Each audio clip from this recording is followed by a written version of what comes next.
Seja bem-vindo a mais um briefing diário. Hoje os Açores voltam a não registar qualquer caso positivo pelo terceiro dia consecutivo. Nas últimas 24 horas foram realizadas 253 análises, estas sem acusar qualquer caso positivo. Registram-se hoje, sim, mais 4 recuperados nos Açores, 2 homens nas ilhas de São Miguel e Terceira e 2 mulheres de São Jorge e Faial. Até à data temos então 53 pessoas infectadas com o novo coronavírus na região. Dentro de momentos, Tiago Lopes falará aqui em conferência de imprensa para esclarecer todas as dúvidas e todos os dados atualizados em relação ao novo coronavírus na região. Boa tarde a todos.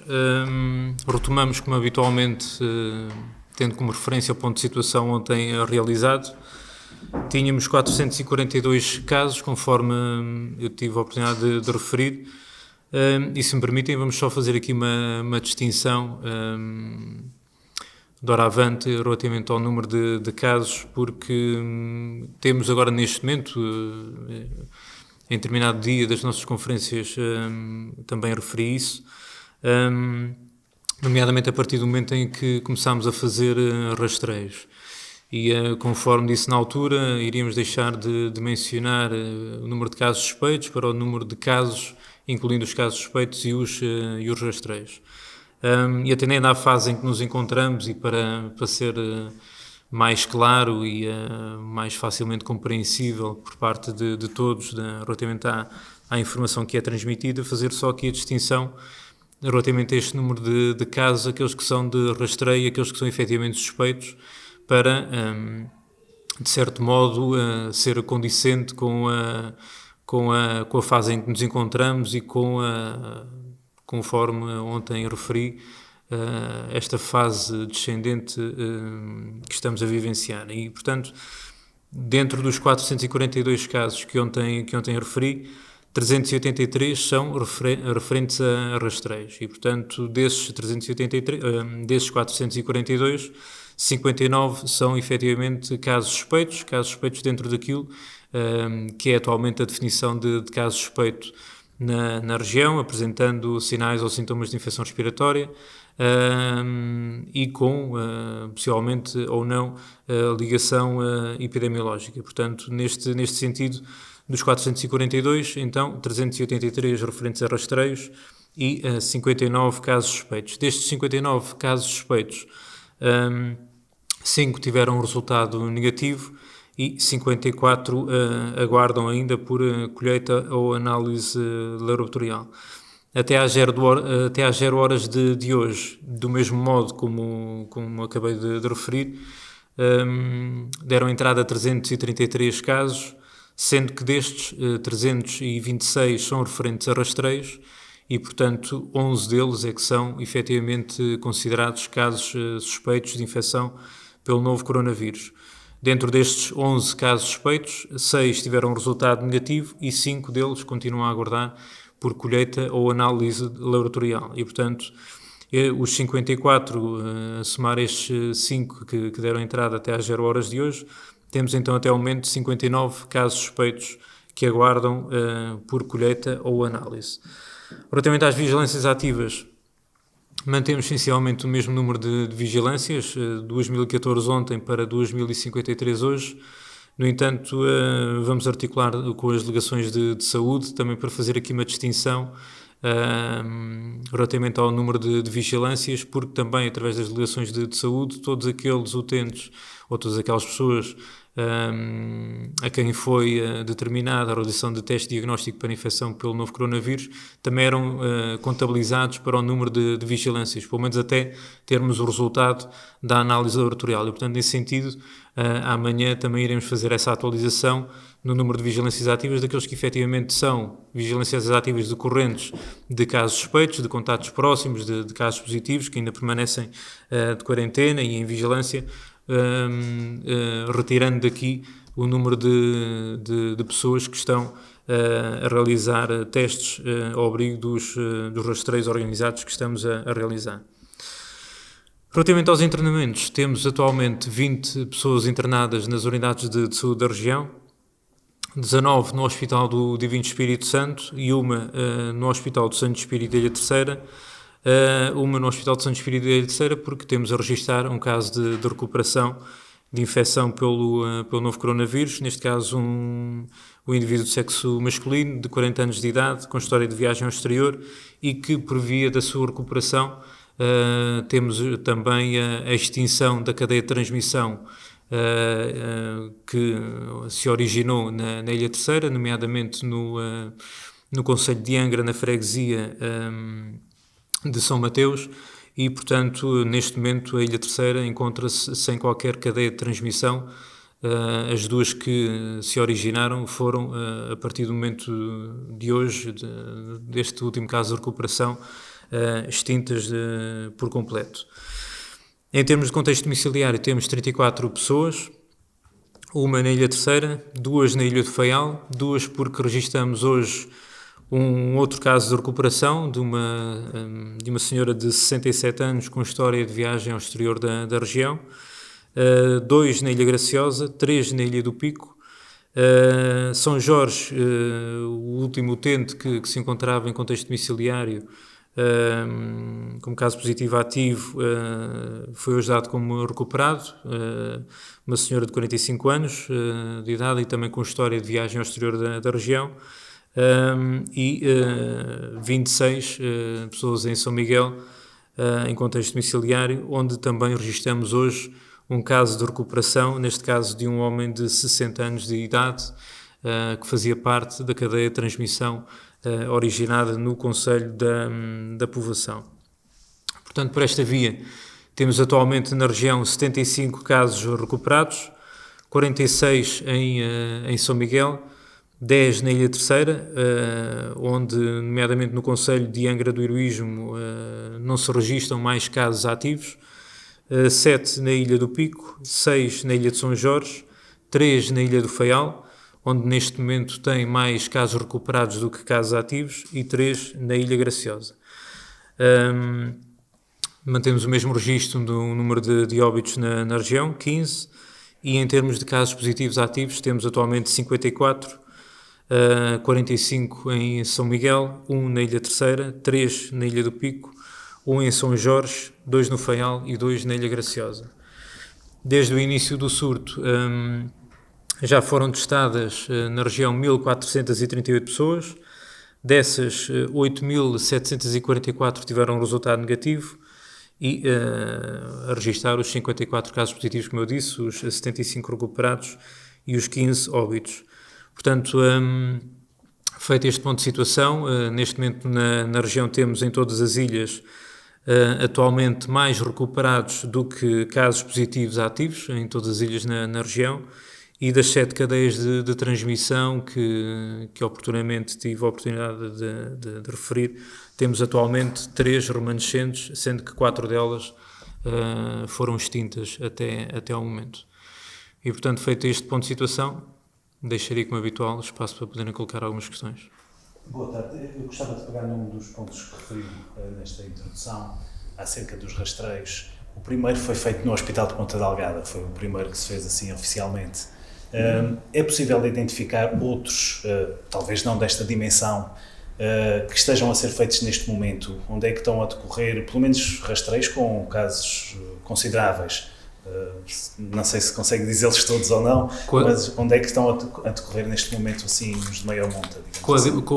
Com a dimensão do Hospital do Divino Espírito Santo, claro que não temos equiparação na região. De qualquer das formas, como já foi comunicado, temos feito rastreios ao nível das estruturas residenciais para idosos, das unidades de cuidados continuados integrados, algumas das unidades de saúde da região, por via do esquema rotativo de algumas das equipas que nelas exercem funções, e iremos também iniciar ao nível das escolas, no sentido de também procedermos a esses rastreios e, de certo modo, podermos ter algum ponto de partida naquilo que diz respeito ao despiste de possível infecção pelo novo coronavírus, sendo que não é de deixar de recordar que, independentemente do ponto de situação que nós possamos ter após a realização desses testes e os resultados à partida negativos que nós iremos obter, não é de descurar depois a manutenção, de periodicamente fazendo alguns desses testes e manutenção de algum desses rastreios organizados para aferirmos a situação epidemiológica na região. E, portanto, temos feito por áreas, digamos assim, no âmbito da saúde, da solidariedade social, da educação, e iremos continuar à medida que for necessário, atendendo a que efetivamente embora não justifique a realização de testes de forma massiva, atendendo à situação epidemiológica que temos na região, a verdade é que começando já a preparar o presente para o futuro, estamos a fazer estes rastreios organizados para termos um maior e melhor conhecimento da situação epidemiológica na região. Eu sei que lhe fizeram esta pergunta ontem, estivemos aqui há 24 horas, mas por vezes nós também nos adiantamos um bocadinho às reações que vêm depois de fora e às notícias que depois surgem em outros órgãos de comunicação social. Este é um caso paradigmático. Ontem falamos aqui das constitucionalidades e das quarentenas e das obrigatoriedades. Ontem à noite houve várias reações, hoje foi notícia também em vários jornais nacionais. O que eu queria perguntar era se teme que alguma indignação e que algumas reações que estão a vir do continente, que com estas reações e esta pressão seja obrigado a recuar na questão das quarentenas obrigatórias para quem chega à região. Relativamente a essa matéria, foi aquilo que pouco ou nada tenho realmente a transmitir relativamente àquilo que ontem comuniquei. Da minha parte, aquilo que mais me importa efetivamente é a salvaguarda da saúde pública da população açoriana e, portanto, toda a componente técnica ou jurídica que seja necessária. Claro que iremos procurar o seu devido ajustamento, mas relativamente a isso, efetivamente não é da minha competência pronunciar-me e, portanto, aquilo que me interessa verdadeiramente é que todas as medidas que nós possamos aplicar salvaguardem o interesse de todos os açorianos e todas as açorianas em termos daquilo que é a situação epidemiológica neste momento na região e atendendo àquilo que é a nossa expectativa de a melhorar nos próximos dias e nas próximas semanas. Gonçalo, na sequência das suas declarações ontem sobre o facto das pessoas terem ido ou não para os cuidados intensivos, o líder do PSD Açores deu hoje uma conferência de imprensa em que o acusa de graves falhas de comunicação e de resvalar para uma certa desumanidade e deslealdade, mesmo que não intencionais. Pergunto como é que reage a estas declarações? Bom, relativamente a isso, é sempre bom ouvir o líder do Partido Social Democrata aqui na região, passado estes dias todos, desde que nós começámos a transmitir a informação relativamente ao surto. Portanto, é sempre bom termos contributos para podermos melhorar e analisar a situação aqui na região.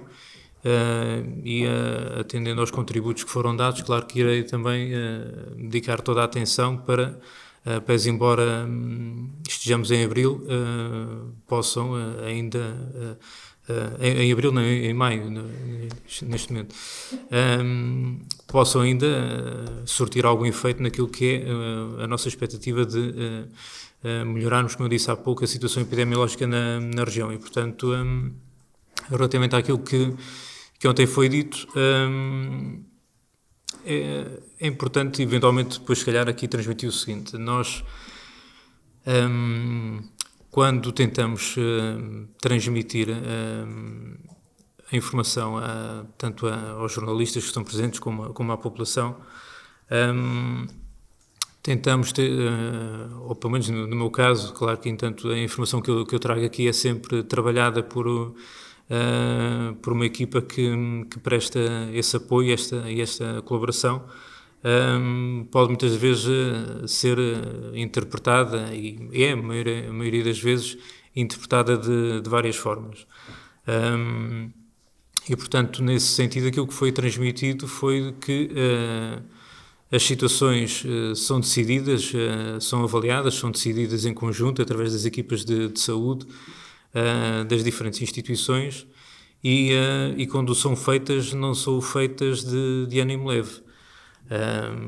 E, portanto, colocar em causa aquilo que tem sido o trabalho de todos os profissionais de saúde e de todos os intervenientes ao longo destes mais de 50 dias, agora neste momento, efetivamente é complexo, pelo menos a palavra que me vem à mente nesta altura, porque o trabalho que eles fizeram ao longo dos últimos dias foi extraordinário e, portanto, a avaliação que eles fizeram desses casos, com certeza que teve a devida ponderação e a maior e melhor evidência científica para tomarem a sua decisão.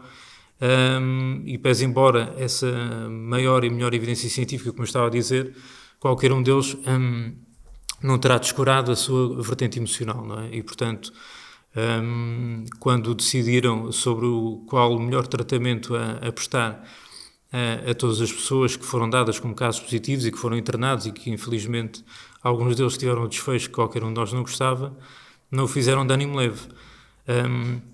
Claro que é fácil para qualquer um, e sobretudo na vertente política, e não só, tecer considerações e emitir opiniões sobre aquilo que é decidido e aquilo que é feito. Difícil, efetivamente, é assumir a responsabilidade de dar a cara e assumir as decisões que são tomadas.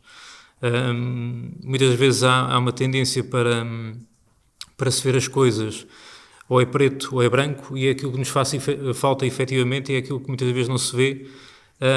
São os carreirinhos que fazem a união entre o preto e o branco. Se pensarmos num pavimento em mosaico, preto e branco, aquilo que nos faz unir precisamente é a argamassa, e aquilo que nos falta muitas vezes é essa argamassa, essa capacidade de ver que as coisas nem sempre são pretas, nem sempre são brancas.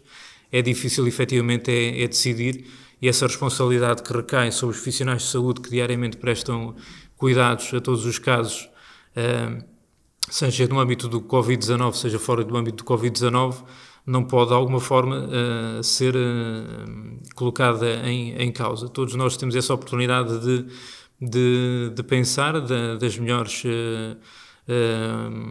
opções que podem ser tomadas, mas não se pode colocar em causa efetivamente esse trabalho, essa ponderação que tem vindo e que irá ser feita ao longo dos próximos dias e das próximas semanas, porque não foi feito efetivamente de ânimo leve. Aquilo que procurei transmitir é que não pode nem deve haver por parte de nenhum dos profissionais de saúde uma tentativa de encarniçamento terapêutico e levar até às últimas consequências todas as tentativas de manutenção da vida humana.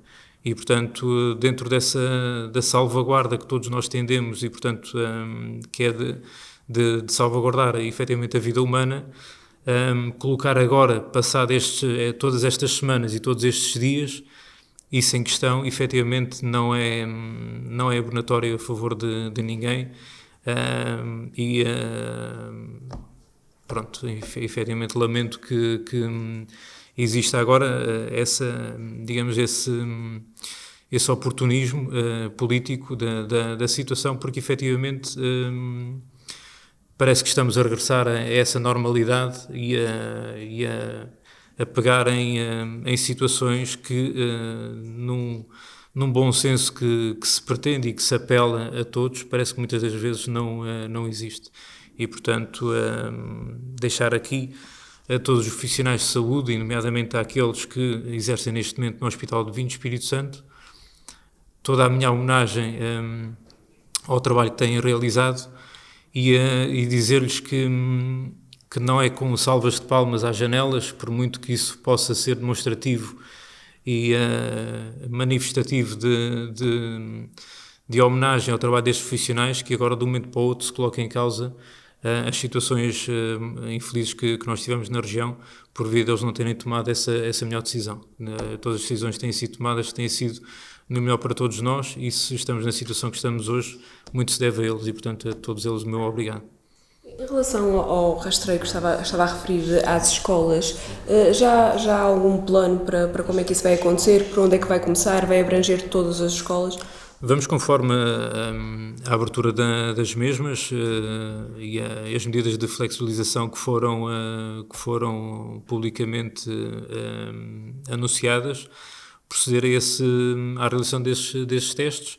Como eu digo, à partida, nada aponta para que possam existir situações de possível infecção pelo novo coronavírus, senão já se tinham manifestado por alguma via ao longo destas últimas semanas.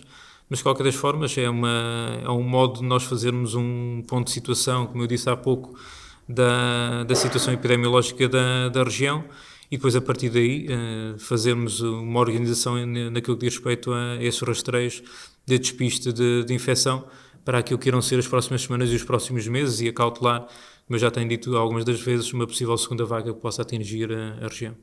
Sr. Dr. Jornal, um esclarecimento de informação. Estão previstas, voltamos às tais medidas de flexibilidade, mas estão previstas as aberturas dos cafés, dos restaurantes nos próximos dias, 13 de maio na Terceira, São Jorge, Pico e Faial, 25 de maio na Graciosa, 29 em São Miguel.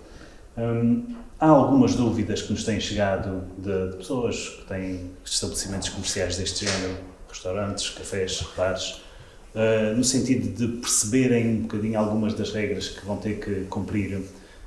Dou-lhe 2 ou 3 exemplos: os horários, a lotação e também a higienização prévia que é preciso ser feita. Estas regras vão ser conhecidas no futuro próximo, já são conhecidas? Onde é que eu posso ter a informação, por exemplo, que percentagem de lotação é que posso ter, que horário é que posso cumprir, se a limpeza que eu vou fazer tem que ser certificada ou não? Relativamente a isso, nós elaboramos circulares que foram enviadas nomeadamente para as câmaras de comércio, para poderem divulgar junto dos seus associados, para que saibam efetivamente naquilo que diz respeito ao caso concreto que está a referir da restauração, que a ocupação devam atender em termos de limitação, da própria utilização de máscaras também pelos funcionários e pelos utilizadores, e bem como relativamente ao modo de proceder à limpeza e desinfecção das superfícies.